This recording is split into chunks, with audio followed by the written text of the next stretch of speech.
एक दिन मैं उसे बाल दे रहा था और उससे तरह तरह की बातें कर रहा था। सहसा मेरी नजर पीछे से साड़ी उतारते हुए एक काले निशान पर पड़ी। दाग को देखने से साफ था कि वो किसी प्राकृतिक कारण से नहीं हुआ है, बल्कि वो किसी चोट के निशान से उभरा है जो समय के साथ गहरा हो गया है।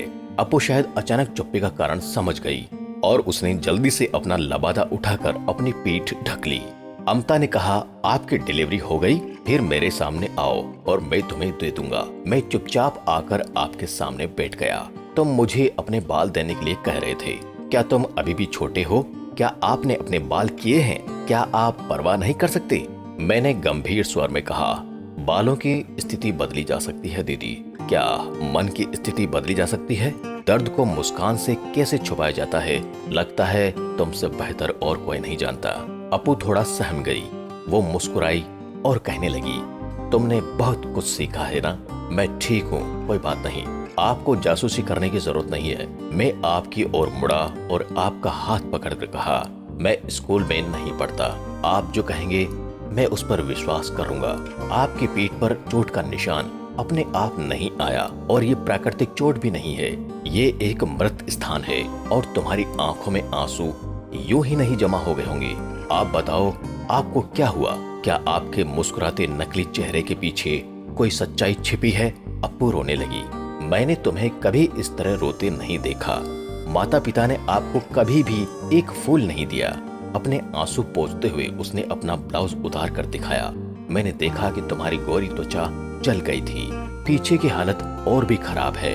कपड़े से ढके स्थानों को देखना असंभव था। मैंने तुमसे कहा, लोग कैसे लोगों को मार सकते हैं? पुलिस प्रतिवादी को भी ऐसे नहीं पीटती। ये क्या है दीदी? आप इतने दिनों से हमसे ये बात क्यों छिपा रही थी? मुझे पिछली बार अपनी शंका थी। जब मैं तुम्हारे कमरे में फोन करने गया तो तुमने दरवाजा खोलने में देर कर दी। अंदर जाकर देखा तो आपकी आंखें और मुंह सूज गया था। अगर तुम अपना चेहरा छुपा रहे होते तो भी मैं समझ सकता था।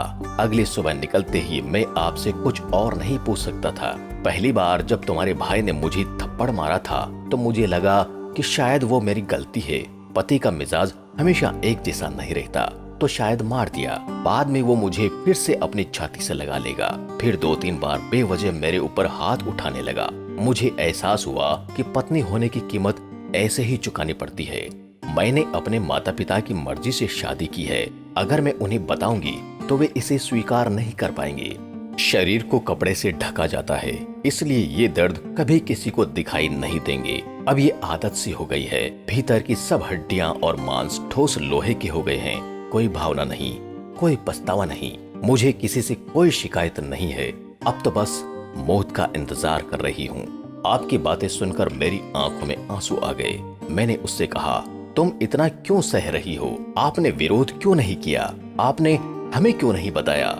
उसी समय दूल्हा भाई आ गए। देवर ने अपनी बहन की ओर सकरी निगाह से देखा और कहा, दोनों बहनें क्या बात कर रही हो? अप्पू ने जल्दी से आंखें पोंछी और बोली, तुम जाओ। मैंने तुम्हारी ओर देखा और जल्दी से वहां से चला गया। जैसे ही मेरे देवर ने दरवाजा बंद किया, मैं दरवाजे के दूसरी तरफ खड़ा होकर ये सुनने की कोशिश करना चाहता था कि दूल्हा भाई ने आपसे क्या कहा। अप्पू ने कहा, छोड़ो। मुझे लगता है दूल्हा भाई के खूबसूरत चेहरे के पीछे इतना बड़ा शैतान छिपा है, ये मुझे कभी पता नहीं था। दूल्हा भाई आपसे ऐसी विकृत भाषा में बात कर रहे थे जिसे अनंत यहाँ पूरी तरह से नहीं समझा सकते। वो तुमसे कह रहा था, तुम मेरे नाम से अपनी बहन से क्या कह रही हो? अप्पू रो रही थी।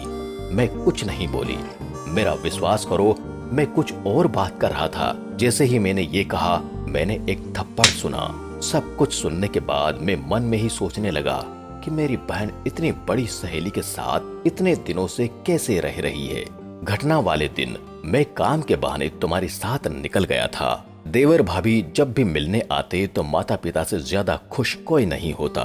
पूरा परिवार उत्सव के मूड में था। हम सब साथ में घूमते थे। मेरी बड़ी बहन बहुत खुश थी।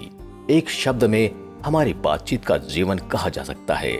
हमें लगा कि अप्पू और दूल्हा भाई बहुत शांति से रह रहे हैं। उनके जैसा खुशहाल जोड़ा अब एक परी कथा है। कुछ दिन पहले मेरी बहन सबको छोड़कर चली गई और कभी वापस नहीं आएगी। इस मौत के पीछे केवल वो प्रशांत ही जिम्मेदार नहीं है, मेरे माता पिता भी जिम्मेदार हैं। अपने मुस्कुराते हुए चेहरे के पीछे दर्द का पहाड़ छुपा रखा है, जिसकी हमसे कोई कल्पना भी नहीं कर सकता था। क्या आप जानते हैं आपकी पोस्टमार्टम रिपोर्ट में क्या आया? शारीरिक प्रताड़ना से उत्पन्न अत्यधिक मानसिक तनाव अंबर अथवा त्रिपुर की अकाल मृत्यु का प्रमुख कारण है। अत्याचार कभी आकस्मिक नहीं होता, इसका कोई उपाय नहीं है। अत्याचार अत्याचार ही होता है। अगर आप खड़े नहीं होंगे तो लोग क्या सोचेंगे, समाज क्या सोचेगा? अगर आप इन बातों के बारे में सोचती हैं तो ये आपकी कमजोरी और आपके पति की आदत बन जाएगी। भाई के अन्याय का एक बार विरोध करते तो खुद पर विश्वास करते तो आज की आपदा न होती। सभी महिलाओं को इस विचार से बाहर आना चाहिए कि पति ही सब कुछ है। हमें अन्याय को अन्याय कहना सीखना चाहिए। मैं खुद को कभी माफ नहीं कर सकता। अगर मैं आपकी अस्वीकृति के बारे में चिंता किए बिना अपने माता पिता को बताने की हिम्मत कर पाता तो शायद आप नजरों से ओझल नहीं होते।